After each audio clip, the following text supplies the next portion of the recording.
Hello! Today we're going to have a look at this vintage computer board.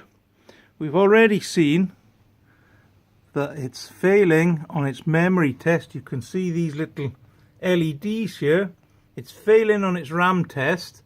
I'm pretty sure it works otherwise because it was working before I threw it in the bin. I've took it out of the bin just to give it a test before I decide what to do with it. It's been very useful to me having this Hercules card, which I found, and also this GBS8200 to get me some video so I can see exactly where this machine's going wrong. It's actually failing on the memory card, which you can see just tucked in there behind the main board. I've got that little bit of plastic there to stop the boards hitting each other. And because this GBS8200 is useful in the sense that it's given me some insight into where exactly the problem is. It's on the memory board, as we can see here. We've got some output from the video card now. These monitors, the monitors that used to go with these, are long gone. I think I threw them on the dump ages ago. Apparently they're worth money now. So I'm just going to have a look at this memory card later on.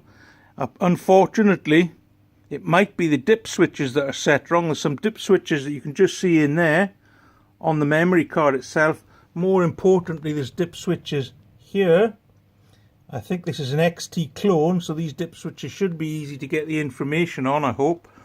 And perhaps it's not looking in the right place for the memory, or it's not being told the correct amount of memory, although I doubt that because the chips that we're talking about are actually soldered on. They're the minimum bank of chips that we can have, and it's one of those that's showing up as gone. So we shall have a look into that later on. The idea of today was just to show you how handy the 8200 is. I don't think it really copes. As you can see here, this writing should be near the top of the screen on the VGA screen. I think 50 Hertz comes out of this car, 50 frames per second, and I don't think this GBS can go quite that low properly. However, it's given me enough information on the screen to ascertain what's wrong with this vintage Zenith computer board. As you can see, I haven't got a proper backplane for it. This is one I made earlier.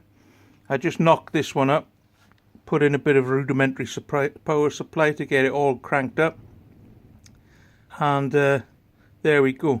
Next video I'll let you know how I get on fixing this memory and how we get on with finding out about these dip switches. Bye bye.